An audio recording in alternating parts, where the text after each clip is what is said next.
Naidupeta SFI జిల్లా కార్యాలయంలో విలేకరుల సమావేశం జరిగింది. ఈ సమావేశంలో ఎస్ఎఫ్ఐ జిల్లా కార్యదర్శి ఎం కిరణ్ మాట్లాడుతూ విద్యారంగ సమస్యల మీద విజయవాడ ధర్నా చౌక్ వద్ద మార్చి 15వ తేదీన జరిగే నిరసన దీక్షలను విద్యార్థులు వచ్చి జయప్రదం చేయవలసిందిగా కోరుతున్నామన్నారు. ఈ దీక్షల్లో పెండింగ్ లో ఉన్న ఫీజు రియంబర్స్మెంట్, తల్లికి వందనం, విద్యా దీవెన, వసతి దీవెన బకాయిలు విడుదల చేయాలి. లేకపోతే విద్యార్థులకు చాలా భారంగా మారిపోతుందని, అలాగే ప్రస్తుత విద్యా సంవత్సరం ఫీజులు చెల్లించాలి. ఏపీ కామన్ పీజీ సెట్ ను రద్దు చేయాలి. జీవో నెంబర్ 77ని రద్దు చేయాలి. వెటర్నరీ విద్యార్థులకు 25,000 రూపాయల స్టైఫండ్ ఇవ్వాలి. మెడికల్ విద్యా సంస్థల ప్రైవేటీకరణను ఆపాలని ఈ దీక్షలు జరుగుతున్నాయని తెలిపారు. ఈ కార్యక్రమంలో ఎస్ఎఫ్ఐ జిల్లా అధ్యక్షులు షేక్ సమీర్, నగర కార్యదర్శి యశ్వంత్, నగర సహాయ కార్యదర్శి సుబాని, నగర గర్ల్స్ కన్వీనర్ సౌమ్య, జిల్లా కమిటీ సభ్యులు శ్రావణ్ తదితర విద్యార్థులు పాల్గొన్నారు. సమస్యల పరిష్కారం కోసం జరుగుతున్నటువంటి నిరసన దీక్షను జయప్రదం చేయండి. విద్యారంగ సమస్యల కోసం ఈ నెల 15వ తేదీ జరుగుతున్న నిరసన దీక్షను పరిష్కరించాలి. విద్యారంగ సమస్యలను వెంటనే రద్దు చేయాలి. జీవో నెంబర్ 77 వెంటనే రద్దు చేయాలి. జీవో నెంబర్ 77 వెంటనే ఆపాలి. మెడికల్ కాలేజీల ప్రైవేటీకరణను ఆపాలి.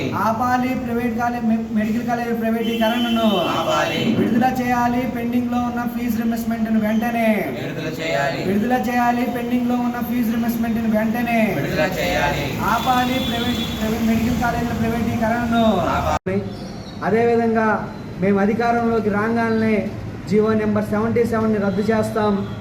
పీజీ చదివేటువంటి విద్యార్థులకి ఫీజు రియంబర్స్మెంట్, స్కాలర్షిప్లు ఇస్తామని చెప్పి ఆ రోజు నారా లోకేష్ గారు పాదయాత్రలో పదే చెప్పినటువంటి పరిస్థితి ఉంది.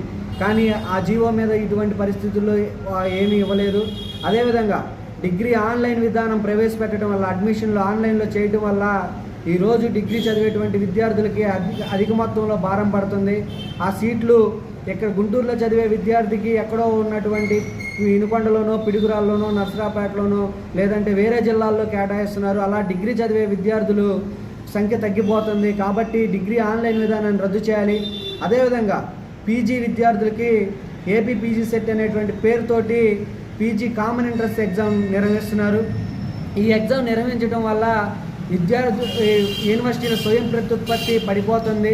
అదేవిధంగా యూనివర్సిటీల్లో చేరే విద్యార్థుల సంఖ్య కూడా నామమాత్రంగా ఉంది. ఈ పీజీ సెట్ని క్యాన్సిల్ చేసి ఏ యూనివర్సిటీలో అవి ఏ యూనివర్సిటీ పరీక్షలు నిర్వహించుకొని వాళ్ళు అడ్మిషన్లు చేసుకునేలాగా ఈ యూనివర్సిటీ సెట్ని రద్దు చేయాలని చెప్పి మేము ఎస్ఎఫ్ఐగా డిమాండ్ చేస్తున్నాం. అదేవిధంగా ప్రభుత్వం ఆధ్వర్యంలో నిర్వహించాల్సినటువంటి మెడికల్ కాలేజీలని పీపీ పద్ధతిలో ప్రైవేట్ పరం చేస్తున్నారు. దీన్ని ఎస్ఎఫ్ఐగా మేము వ్యతిరేకిస్తున్నాం. ఈ ప్రైవేటీకరణ ఆపాలి. అదేవిధంగా వెటర్నరీ విద్యార్థులకి నెలకి 25,000 రూపాయలు ఇవ్వాలని చెప్పి వాళ్ళు ఇప్పటికే దీక్షలు అదేవిధంగా దీక్షలు చేస్తున్నారు. వాళ్ళకి మద్దతు ఇస్తున్నాం. భవిష్యత్తులో వాళ్ళకి తరపున పెద్ద ఎత్తున కూడా పోరాటం చేసేందుకు సిద్ధంగా ఉన్నామని తెలియజేస్తున్నాం. తక్షణమే ఈ సమస్యలు పరిష్కరించాలని రాష్ట్ర ప్రభుత్వం మేము డిమాండ్ చేస్తున్నాం. లేని పక్షంలో పెద్ద ఎత్తున కూడా ఆందోళన దిగుతాం. ఈ దీక్ష ప్రారంభం. రాష్ట్ర ప్రభుత్వం ఈ దీక్ష నుంచి అయినా సరే గుణపాఠం నేర్చుకొని భవిష్యత్తులో జరిగేటువంటి పోరాటాలు ఏదైతే ఉన్నాయో వాటి పరిష్కార మార్గం చూపించాలని చెప్పి మేము ఎస్ఎఫ్ఐగా దీక్షని జయప్రదం చేయాలని చెప్పి విద్యార్థులు మేము పిలుపునిస్తున్నాం.